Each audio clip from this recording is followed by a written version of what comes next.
There's a reason. I think our local BNI chapter tried to recruit me once, and they said, "Oh, we meet at 6:30," and they started talking. That I just went immediately like Duncan Bannatyne on them, and for that reason, I'm out. Hey everybody, it's John Lamilton here alongside my good friend and business partner, Mr. Jason Brockman. We are here for another episode of the Ambitious Lifestyle Business Podcast, where as always, it is our job to help you get more customers and make more money without just working harder. So without further ado, let's dive straight into this month's episode. Hey everybody, welcome to another episode of the ALB podcast. Today's guest is going to make you sit up straight and listen. Well, he'll make you sit up straight. Can't guarantee he's going to make you listen. James Crow is an ergonomist, posture pro and Alexander technique teacher who won't stop until you can sit and work comfortably without pain. With over 15 years experience helping people sit, stand and live with better posture, it's his mission to save the universe from the modern pandemic of slouching, slumping, and generally feeling run down. James, welcome to the ALB podcast. Thanks for having me on, John. I can feel everybody listening to this suddenly sitting up straight and trying to improve their posture. We have this every single coaching call. You come on and we do a little round the room. We announce what you do. And the minute you announce, you just see everybody just suddenly sit up straight, shoulders back. Yeah, it's the curse of working in posture, but it's wonderful to actually watch people and see what they do. And actually, when people do stiffen up when they realise what I do, a little bit inside me crawls away into a corner and cries a bit because I don't want people to be stiff. I just want them to be comfortable. Yeah, it's almost like imagining, I don't know, a Weight Watchers person comes on a networking group and everyone just moves the cupcakes out of shot. So James, what is this modern pandemic you speak of? It's not the most recent one we're aware of, is it? No, it's not. Well, I mean, I think pretty much everybody now has heard the phrase that sitting is the new smoking. And it's certainly not, but static, sustained, long-term bad postures are really bad for your health. And with that switch, as a result of the COVID pandemic, a lot of people now are working from home or working hybrid, where they're working at home some days and in the office other days. And the problem is that when they're working from home, there hasn't really been anyone helping them set themselves up right. So people are working on kitchen tables, people are working on ironing boards. I've seen people in the loft with a bare light bulb pressed up against a chimney stack. And for a lot of people, it's causing a lot of problems. So the physiotherapists, the chiropractors, the osteopaths, they're seeing a wave of people now with musculoskeletal, with body problems coming in. And I see it as my job to not let them earn that money by preventing the problem in the first place. You are the chiropractor's enemy. I am. I'm their nemesis. So how did you end up in ergonomics? Ergonomics. I sell ergons. They're really expensive. If you want to buy an ergon, check out my website. Yeah, I got into it. I really didn't mean to. A long time ago, 15, 20 odd years ago, I was a highly skilled project manager in IT. And I used to work a lot from home on a laptop, and that gave me repetitive strain injury, which is an arm pain syndrome that a lot of people can get, similar to carpal tunnel syndrome. And it stopped me working for a period of time. So I figured out how to fix it, which at the time wasn't well documented, and there wasn't a lot of help around, and decided that rather than be a project manager, I actually really liked helping people get out of pain. So I retrained to do that. And did that really successfully until COVID came along, when, as your last podcast interviewer said, someone in China ate a bat. and my business went down the pan because whilst many companies and people were allowed to work with clients, mine was classed as close contact. So I literally was not allowed to work for vast periods of time over a couple of years. And I thought, well, this is no good. My lifestyle business has been taken away from me. What can I do? So we started doing Zooms and Teams where I would teach Alexander technique to my clients in their own rooms, in their own houses. And that's when the veil lifted and I saw the horror that was how people were working from home and why some people who, I'd get them patched up and then a week or two later, they'd be in a terrible state again. And what was happening was they were spending 40 hours a day working in a really bad posture, in a really bad working environment. So I trained up ergonomics and got some qualifications under my belt.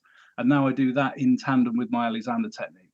So I not only teach people how to sit well, but I teach them how to be aware of how they're sitting while they're working, and how to have their workspace set up for optimum comfort and productivity too. So I tick all of those boxes. Everyone's happy apart from the chiropractors. Chiropractors and the ironing board salesman who say, "Come on, it's a new working space." It's a great option for 5 or 10 minutes, but you don't want to do it for 8 hours a day. No, absolutely. And I imagine it's technically a standing desk, isn't it? It's a very affordable standing desk. Yeah, I haven't yet seen an electric adjustable ironing board standing desk, but I'm sure someone will invent one soon.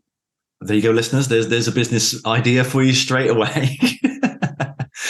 James, what is the Alexander technique? You mentioned it a few times there. Yeah, so the Alexander technique is a method whereby you gain more awareness of yourself in activities, and you choose to do them with less tension and less effort. So a lot of people will be sitting working at a computer with zero awareness of their body or their posture because they're in that Excel spreadsheet and that's all that matters. And the Alexander technique is a way of being aware of how you're sitting while you're doing that other activities. So it's a bit like multitasking your posture with your job. And that takes a little bit of practice, but when you've got it going, it means that you're not going to find yourself sitting in a bad position for all of that time. So a lot of actors, musicians use it to improve their acting and music. A lot of people use it for posture. A lot of people use it for pain if they've got neck pain, shoulder pain, back pain, that sort of thing. But for me at the moment, it's about how can I use Alexander technique to teach people to sit better while they're working. So did that make sense, John? Did it make sense? In my mind, I'm always thinking it's a bit like mindfulness, but for the body. It's bodyfulness. It's the kind of practical mindfulness, yeah. Exactly that. Fantastic. So what have you got some kind of simple improvements that our listeners could take away that, again, we're very broad brush here, but in general, are there 3 or 5 things that most people with their working environment, whether they're working from home or in an office, most people get these things wrong and could make some simple tweaks to their setup? Yeah, absolutely. So for most people, the main problems they have are a question of height. Usually it's screen height. I see a lot of people, because I work B2B, I see a lot of people just working on a laptop when they're on a Zoom or a Teams with me. The problem with just working on a laptop flat on a desk is that it's far lower than where you want to be in terms of your eye height. So the top of your screen wants to be about eye or eyebrow height, and it wants to be about arm length away, depending on your arm length and your eyesight. So if you're working just on a laptop at home, please do something to raise that laptop. Get a separate keyboard, get a separate mouse. Otherwise, you're going to be spending a lot of time crouched over that. Secondly, a lot of people working from home are working on kitchen tables, kitchen chairs, and kitchen tables can often be a bit higher or a bit more awkward to sit at than a standard office desk, which is usually about 72 or 73 centimeters. So if your arms are pressing against the desk when you're typing, it's likely that you're causing contact stress into your forearms, which is going to cause pain and difficulties over time. So you might want to raise yourself using cushions on your seat to give yourself a bit more height, and then make sure your screen's okay as well. And that, for some people, then leaves them, their feet aren't touching and they're not flat on the floor. So then you want to make sure that your feet are supported as well, and you can get footrests to do that, or you can use anything really to stick under your feet. So get yourself sitting well first, and then try and adjust your environment to suit you. And for nine times out of 10, it's a screen height issue, followed by a chair height issue, and then making sure that your forearms when you're typing are level with the floor so that they're parallel. And if you can get that going, you're 9/10 of the way there. That's some really easy fixes. And then finally, people working from home aren't moving as much as they used to because they're not going to the coffee machine or going to see Derek in accounts or whatever it is. So use a timer, like a Pomodoro timer, and set time so you have regular breaks away from the desk, which will actually improve your productivity rather than reducing it. Getting away from the desk and getting a bit of fresh air, letting your eyes rest, having a snack, having a cup of tea, going to the loo, all of these things improve productivity. They don't reduce it. Oh, that's fab. I one of the images which you painted on lots of our one-to-ones is that picture of a shrimp, and that's that you kind of explain that as kind of hunching over the computer and doing that work and actually looking at the shape of a shrimp, and that's kind of how you end up working, huddled and hunched and stuff like that. And actually, that's really for me that really kind of went that does kind of explain everything, doesn't it? What's that best way of speaking to the people that you'd like to speak to? How do you explain that to them? So I talk to a lot of people in terms of attention. Their attention gets lost in the screen, and our eyes tend to lead our posture. So if I asked you to see a church spire 300 yards away, you would move your head in the direction of the church spire, even if it were only 2 or 3 inches, to try and see something 300 yards away better. So our head leads generally visually. And I think what's important is that people realize that the head weighs, it's really, really heavy, 4 or 5 kilograms. It's a really heavy piece of kit on top of a narrow spine. So the trick is to make sure that you're sat upright, but without putting effort in. So if anybody's slumping now, the best way to sit upright, instead of hoiking themselves up and putting lots of effort in, which would then get tiring and they'd slump again, the best thing to do would be actually to get out of the chair for a minute or two and then sit down well and adjust their environment well to suit them. For example, getting into a car, if you get into a car with good posture and adjust your rear view mirror so that it's in the right place, every time you've got bad posture, your rear view mirror is going to be telling you. So lots of little things that you can do like that. Fantastic. So let's move into kind of in the world that you've kind of come and joined us in the 1% Club. You've not been one of our longest members on our podcast. You've been with us for a few months. What were your expectations when you joined? There were very low expectations when I joined, and unfortunately, they still remain very low. No, I'm only joking. What was I expecting? Well, as a solopreneur, I like to work for myself, and I am a team player, and I do work with teams, but I like to be my own boss. And what I wanted was guidance to be a better boss as my own boss. Because as you know, many bosses of themselves are the worst bosses in the world. And I would find myself trying hard with work at sort of 9:45 at night, thinking, oh, I've got to do this and do that. And then my to-do list was, frankly, I don't think there was a database on the planet big enough yet to handle my to-do list. Microsoft have backed down saying they can't afford to maintain it. And really what I was looking for was some guidance into how to pick the right things to do and how to top and tail my day so that I could do what I really wanted to do with my time, rather than being awake as a business owner 100% of my working hours. I just wanted it to be like normal people who would clock off at 5, I guess. We all cast those envious glances, don't we, at the people with the day job. They close the laptop at 5 p.m., exactly 5 p.m., maybe even 4:59. If they're a civil servant, it's 4:55, because you've got to have your coat on and walk out the door the minute it strikes 5 o'clock. But we do cast those envious glances towards the day job brigade, who can close the laptop at 5 p.m. and leave work at work until 9 a.m. the next day. We do have, obviously, the added bonus of not actually having a boss telling us what to do between the hours of 9 and 5. But unfortunately, we have the perils of a boss in here telling us what to do 24/7 and telling us that we're not doing enough and that everyone else is more successful than us and everyone else is just cruising and we're just doing it wrong, aren't we? Yeah, everyone else is winning and we're not. And unfortunately, that's the curse of social media, isn't it? So that's one of the reasons why, under your guys' tutelage, I have removed all notifications from my phone completely, apart from one, which is an app called Gratitudely, which I do every day now. I do 3 things I'm grateful for.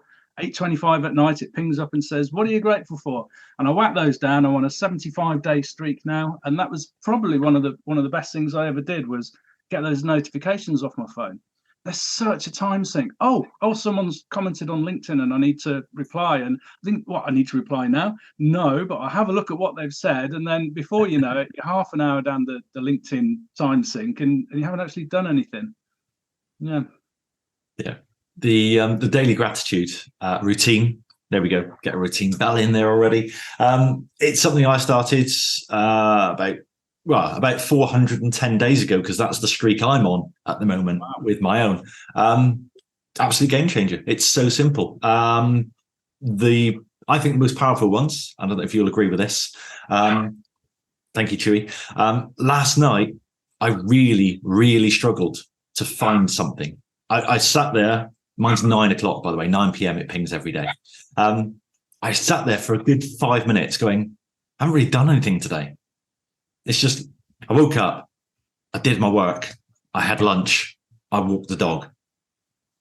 What the hell? And I've got this little rule that I can't reuse the same one twice.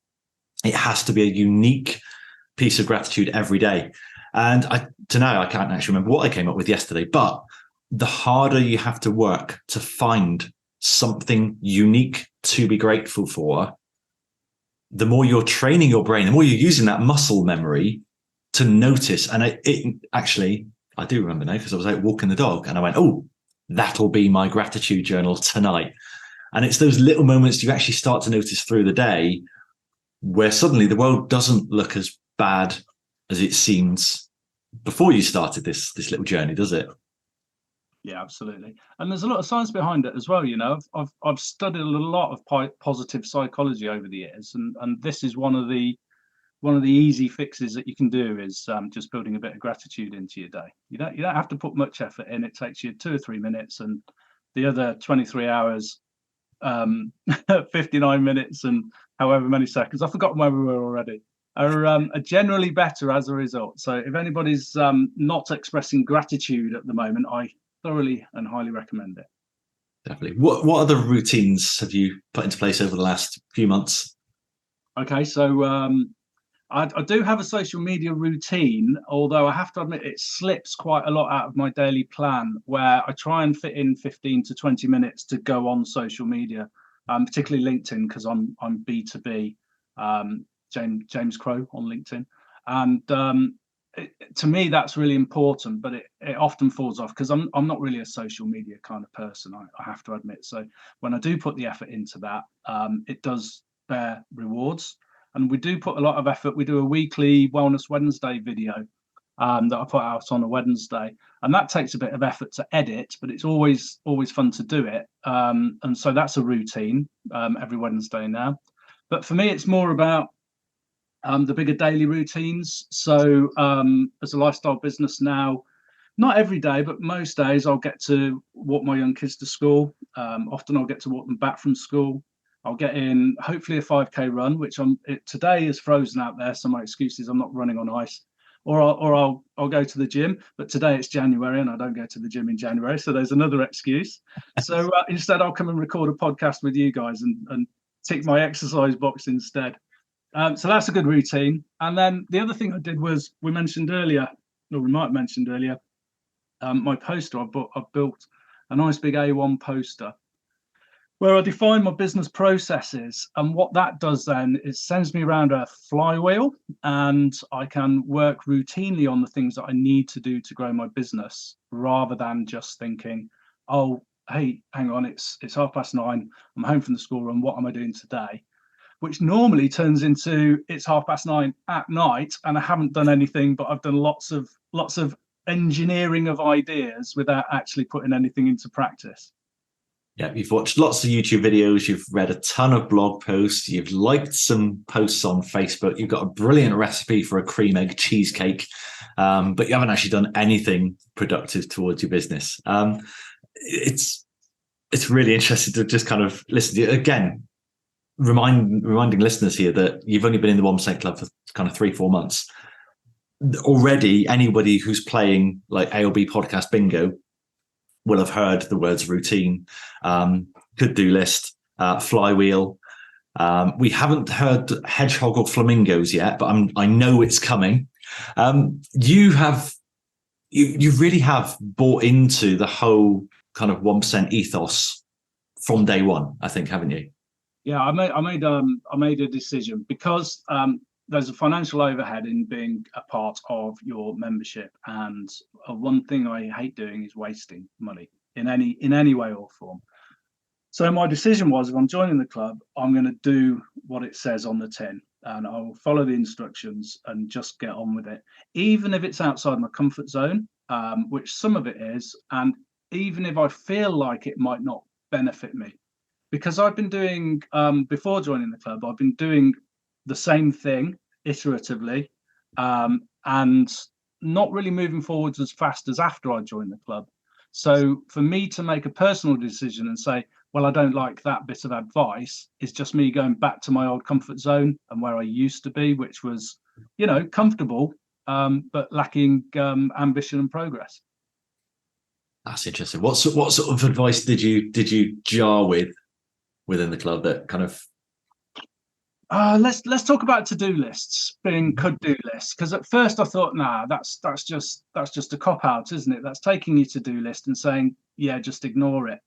And as I said, my to-do list was gargantuan. You could put it in, you could type it out in an 8-point font, and it'd go around the moon, round the sun, and back again. And the problem with my to-do list was it was a cognitive burden. Although I got everything out of my head and onto paper, it was still there and it was still hassling me. And I was thinking, I need to do this, I need to do this. Hence, thinking about work 9 o'clock, 10 o'clock at night. And you guys talked about the could-do list. And I thought, that is a cop-out, because that's just ignoring your to-do list. But I tried it and I played around with it, and I named it in my project management software I used, Todoist, my could-do list, got everything down, moved it over to my could-do list. And for the first 2 to 3 weeks at least, I still felt it was a cop-out. But then it gradually dawned on me. I gradually realized that they were just could-dos. And if I picked the right things to do, my business got better. And I didn't have to worry about the could-dos, because that's all they were. They were could-dos. Yeah. And it sounds really obvious to everybody I talk about this, that the could-do list isn't a to-do list. Of course it's not. It's a could-do list. But in my head, even when I began, my could-do list was still the to-do list, but not anymore. And it's a real weight off my mind. It's probably the single biggest change in terms of my well-being cognitively that the club has provided to me. It's natural for business owners. I think it's the way most people start their businesses is by saying yes to every single opportunity that comes their way and just doing everything they need to do to get enough work in to pay the bills and to not have to go back to a day job. But eventually you need to be a bit more selective and start saying no to some things. We talked about this with Tom Edwards in a previous podcast. Eventually you become more knowledgeable about business. You get to know what works. You develop more opportunities. So the disconnect between what you could do and what you have the capacity to do with the time, resources, and money available to you becomes greater and greater over time. I've been running small businesses now for over 20 years. So for the audio listeners, I'm waving a folder here. This is my could-do list. It is a folder full of about, I would say, 40 to 50 sheets of A4. There's post-it notes in here. There's handwritten scribbles. There's diagrams. There's transcriptions from podcasts. There's all sorts of stuff in here that I could do. On my to-do list for today, I've got 4 items. So if I had this massive could-do list as my to-do, when I land at my desk, I don't look at the 4 things I've triaged and decided are worth doing today. They are the biggest bang for my buck. Instead, I'd be looking at the 4,000 things I could do and trying to pick one at random. What do I end up doing then when I've got a choice of 4,000? I end up choosing the easiest one. Not the one that's going to give me the greatest ROI, but just the one I can tick off, just so I can get that 4,000 down to 3,999. Hooray! I've achieved something. I've been productive. You haven't been productive. You've just been busy. And I think most business owners are just busy. Daftly busy, John. I'm working B2B, and I'm trying to help people. We're setting a workspace assessment. It takes half an hour tops, and so I get to go into people's offices and see what they're actually spending their time on, and a good portion of it is not moving their business forward. It's just moving. I don't know. Moving nonsense from one part to the next. Moving bits of paper from one area of the desk to another. Yeah, it's interesting. I've kept all my old journals, and I look back at what I was thinking and what I was doing 5-6 years ago, and kind of 2023 me looks at that and goes, why the hell were you doing that? What a waste of time. You wasted weeks of your life looking at this project that never went anywhere. Why did you think this was a good idea? And this is where the could-do list just gets rid of those ideas before you waste any time on them, because they sit in the could-do folder. I've gone through my folder this week and I've just shredded some paper.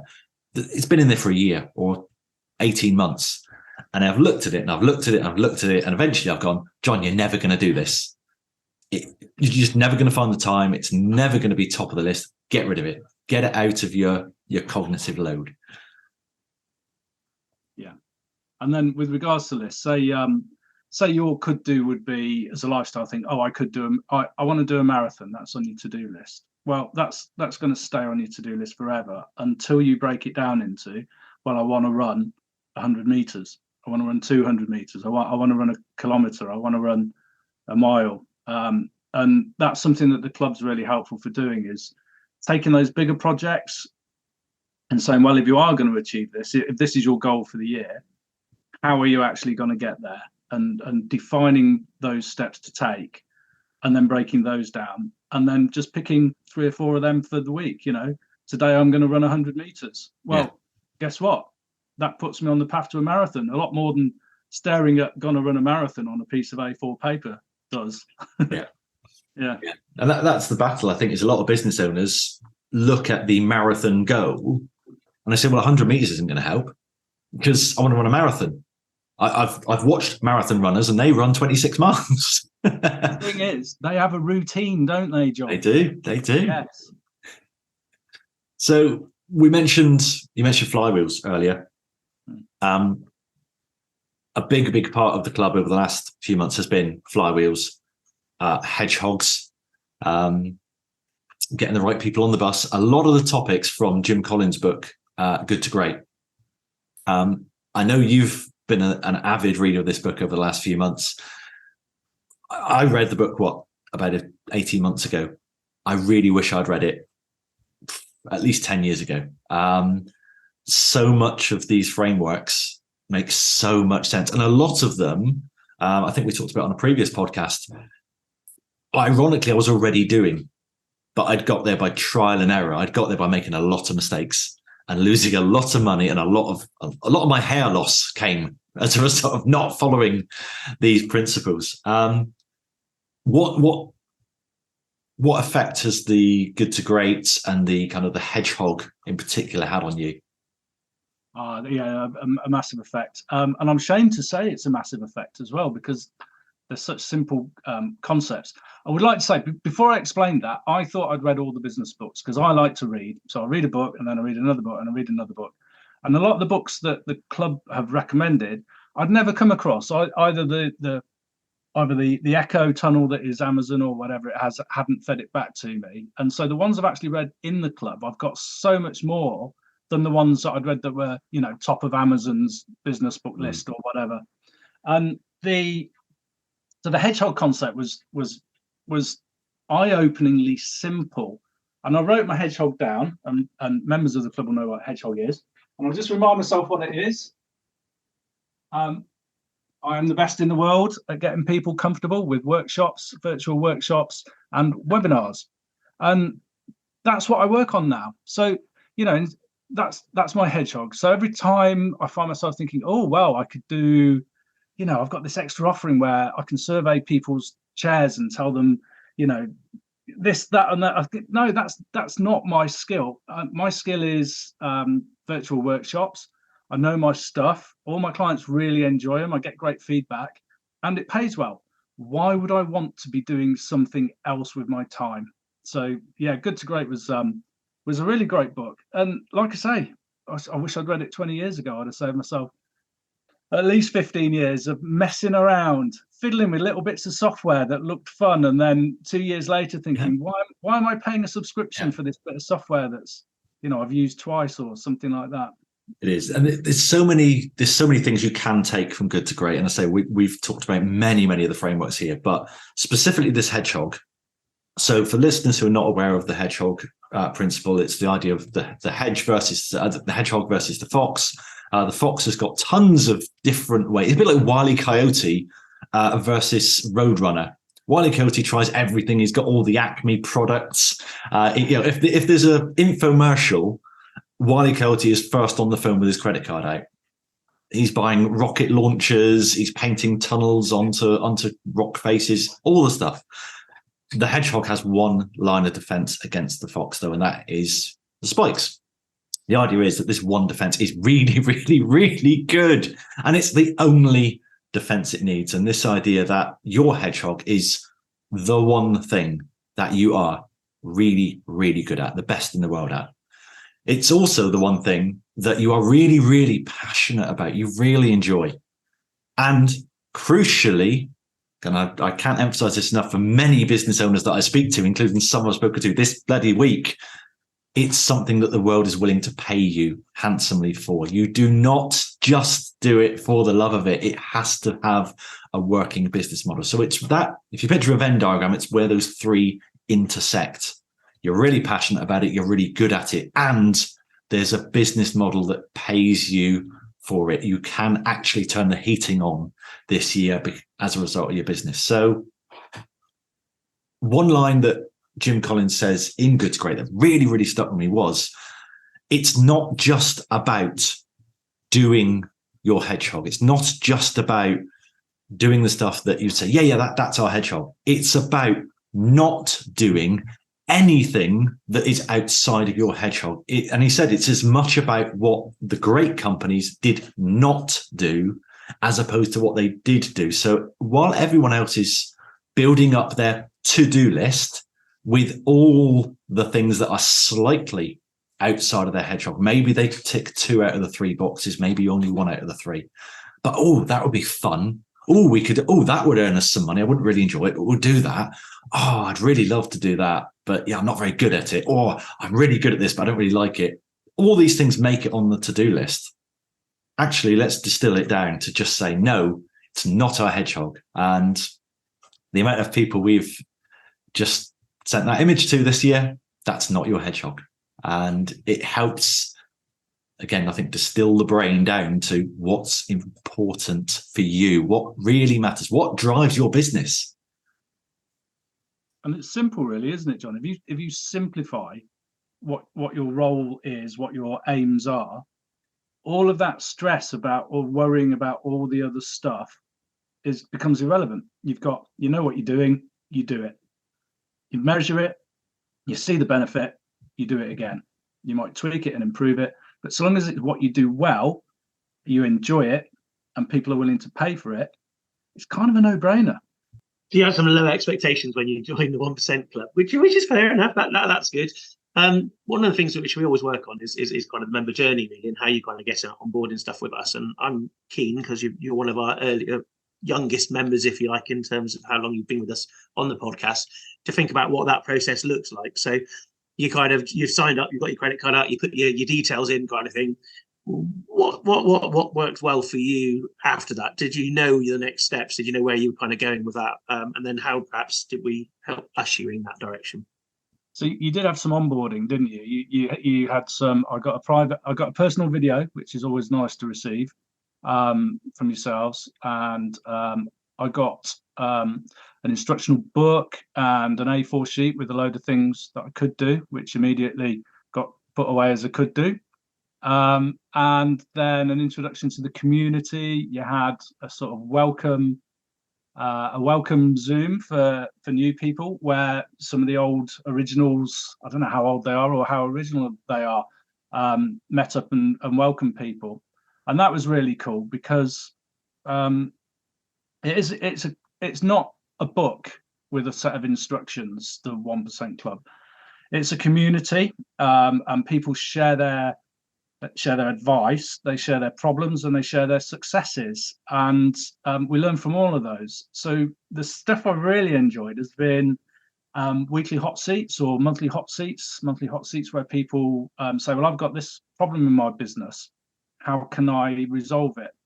And I find that really useful, because as a solopreneur, I'm very isolated from other people's business problems. And as a result, my business problems are isolated to just me as well. And when I see the problems other people have, it gives me ideas.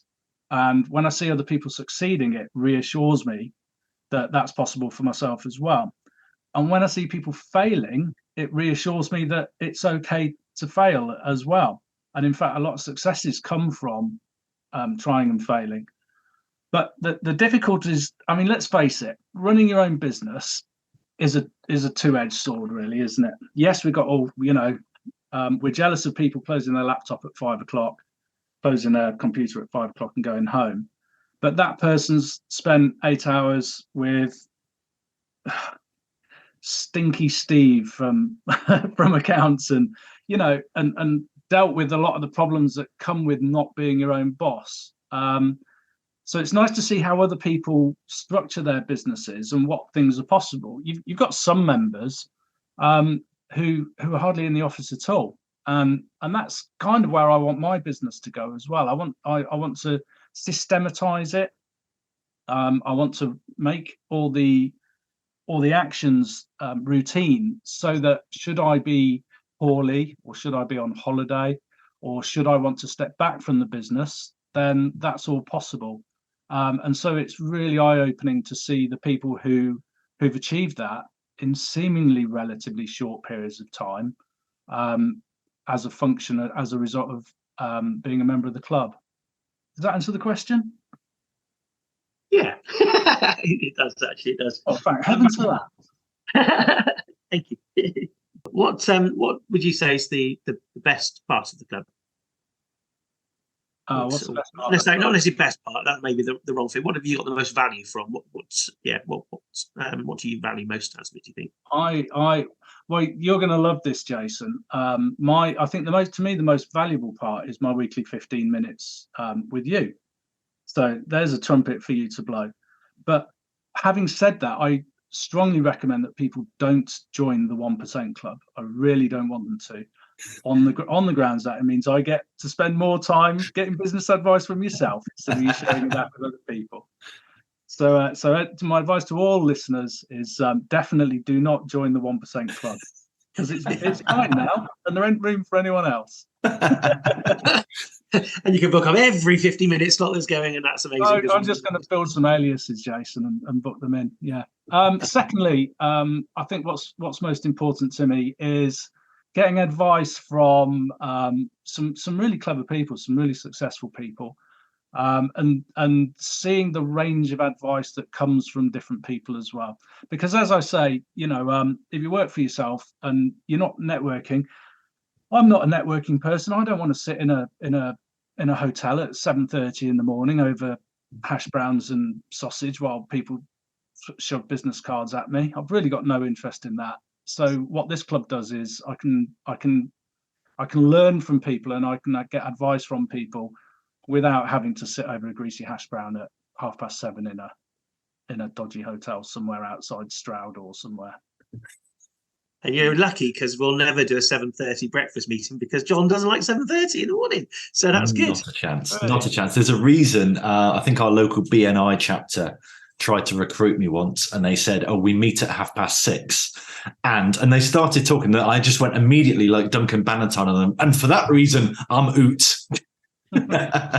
Rightly so. Yeah. It's at time of recording. It's 2023. It's time for a lot of these clubs to catch up. I have been a member of other business clubs before, whose I won't mention them because it's not fair. But I would say that I've got more out of this one than the other ones. And I think it might not be yourself, John and Jason, as much as the community that you've built where the benefit is. Yeah, I would echo that. I think the community we've got with the 1%ers is something special. We've been very deliberate about it. And over the years, we've had many 1%ers who haven't been, and it's almost with the 1% community, there's almost a hedgehog there in terms of the right type of 1%er. And I know you, I think, came in on our last intake after listening to our summer special podcast with Jason. I basically had a big rant about the type of people we'd really rather didn't join the 1% Club. And this is a key element of, we don't want those people to join. And again, the message for today, don't join the 1% Club unless you are coachable, unless you are prepared to do the work, unless you are basically not a dickhead. You're a normal person. You're happy to share. You're happy to be honest with people. When people say how things are going, you need to be open and honest and be sharing, and not just, oh yeah, everything's fine, everything's wonderful, whoops, my business closed down. You need to be not in it for yourself. It needs to not be your last roll of the dice.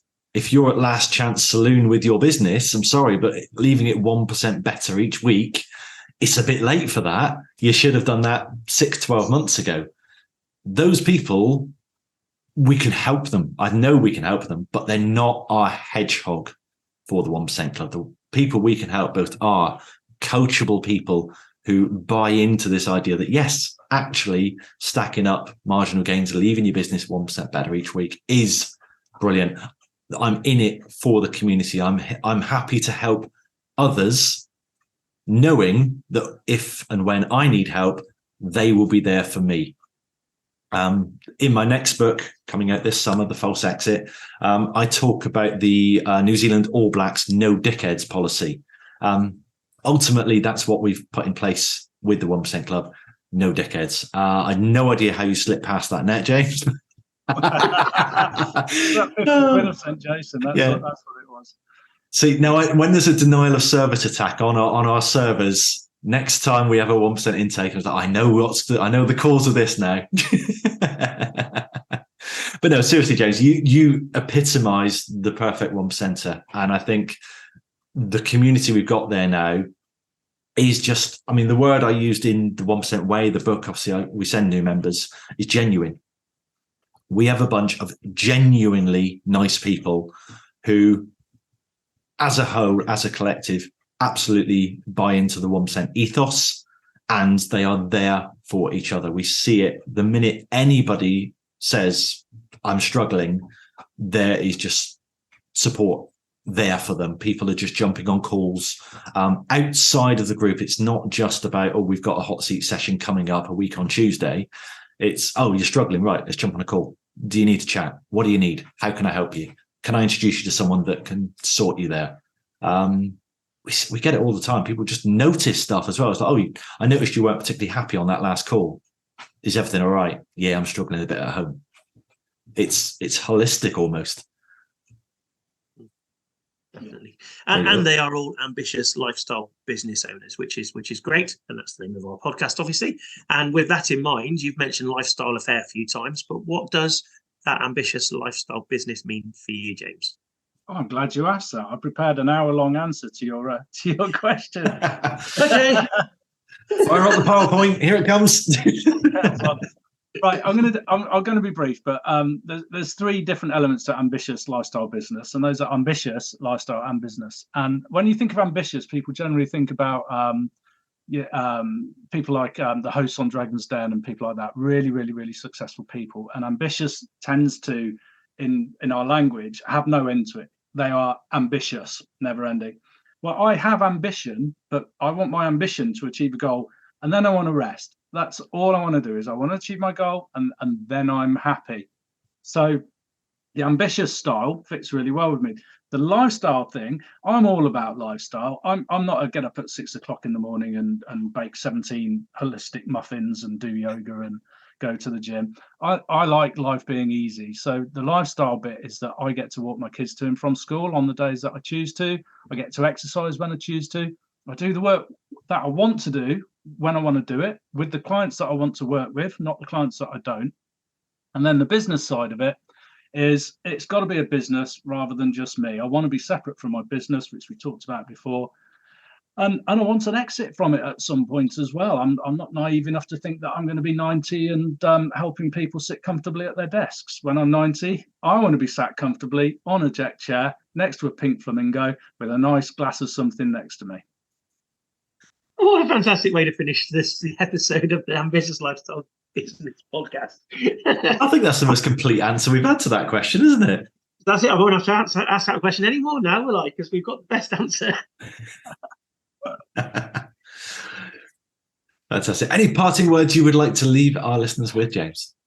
Well, I'd like to get a little plug in, because a lot of your listeners aren't going to be particularly comfortable. So if you aren't comfortable, have a look at me, posturestars.com.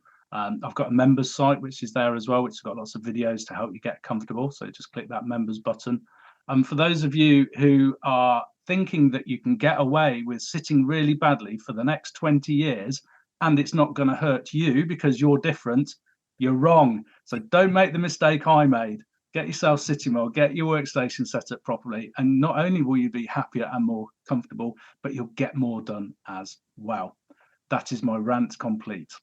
Fantastic. How is the best way to get in touch with you, James? Is it through the website, LinkedIn, email? What do you prefer? Can hit me up at James at posturestars.com or www.posturestars.com. I'm on LinkedIn as well, quite active on LinkedIn. I have an Instagram. You can look on Instagram and see all my videos. If you just look me up, there are other James Crows out there, so look me up on Posture Stars and you'll find me. Fantastic. Thank you ever so much, James. We'll see you all next month. Adios. So there we are, another episode in the can. How was it for you? Please let us know. However you listen to these podcasts, please leave a review on that platform. Let us know what we can do better, what you like, what you don't like, and how we can improve to make this show even better for you. We'll see you next time.